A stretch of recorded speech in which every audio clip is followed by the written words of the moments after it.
Okay, I have a thought. Now stick with me, y'all.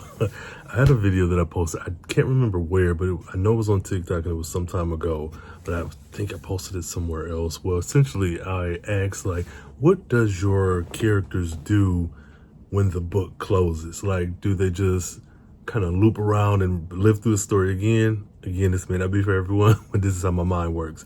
So in my head, once the book is done and it's closed, those people are just living on a loop from the beginning to the end. Of course, you do more books and then there's more lives, whatever. But keep that in mind. That's our basis. That's our definitive. This is what happens in my mind with these characters.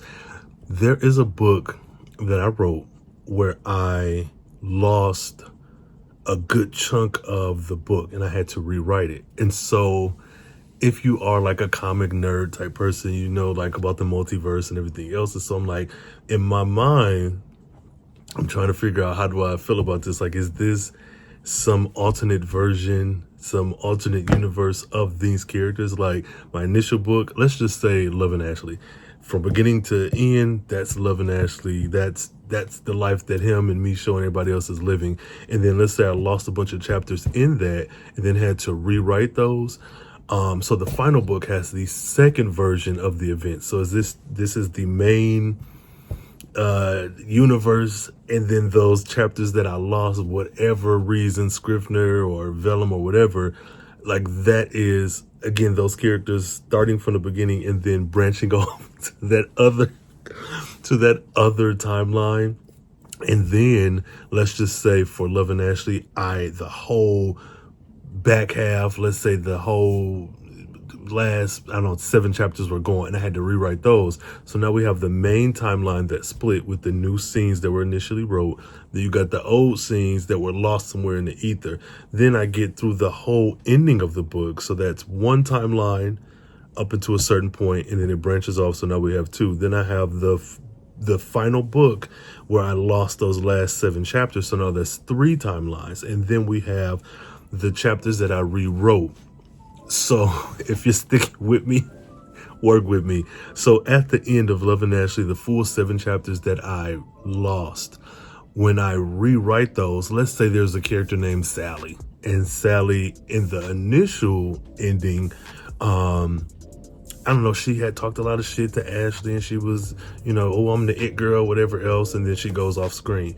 But then when I rewrite Sally's character now, let's say I forgot that her name was Sally, now it's Jennifer. Like, is that a variant? Are Jennifer and Sally variants of each other, or is Jennifer a whole new character? And then what happens to Sally? So I don't know, whatever. I just I'm having deja vu while recording this, and I'm dealing with like all these extra thoughts. So I figured I just like throw it in here, do a quick little mini vlog. But yeah, I'm 𝙗𝚘𝚟, the love story architect. I write stories about Black folks in various situations, and right now I am in my contemporary love story bag. Love and Ashley was my debut novel. It's out, followed up by Ordinary People, the extended epilogue, and then You're Invited, which is a holiday novel existing in the same universe.